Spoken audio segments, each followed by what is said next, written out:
Sir நான் அவங்க dance ஆடினதே தப்புன்னு சொல்கிறேன்.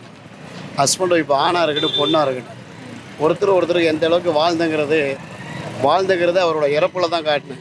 நான் கஷ்டத்தை அந்த தாங்க முடியாத அந்த வேதனையை அவங்களோட ஆக்ரோஷமான ஒரு ஆட்டத்தில் ஆடி கூட அவங்க காட்டியிருக்கலாம்ல. அவர் ஆடல் பாடல் ஜாலியாக இருந்துக்கிறாங்க. அவங்க அது மாதிரி அவர் ஜாலியாக போகணுன்ட்டு அந்த மாதிரி அழுதுகிறாங்க. மனசில் ஒரு துக்கம் இருந்தாலும் அது வெளியே காமிச்சிக்காம அவருக்கு திருப்தியாக அவர் நல்லா போகணுன்ட்டு ஆடிக்கிறாங்க. தப்பு. இப்போ செத்தவங்களுக்கு ஆடுறது இல்லையா? மனசு வேதனைப்பட்டு ஆடுறாங்க.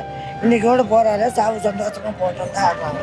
ஆனால் தப்பாக பேசும். அவருக்கு அந்த கலை நயம் பிடிக்குங்கிறதுனால அவங்க அந்த டான்ஸ் ஆடிருக்காங்க. ஸோ இது அவங்களுடைய பாணியில் அவங்களுடைய துக்கத்தையும் அவங்களுடைய லவ்வையும் தெரிவித்தாங்க. வீட்டுக்காரன் ஏன்னா இறந்து போயிட்டா நான் லவ் பண்ணி கல்யாணம் பண்ணேன், அதனால் என் வீட்டுக்காரருக்கு பிடிச்சிருக்குன்னு சொல்லி புத்தாட்டம் முடியுமாம்மா? என்னம்மா அது?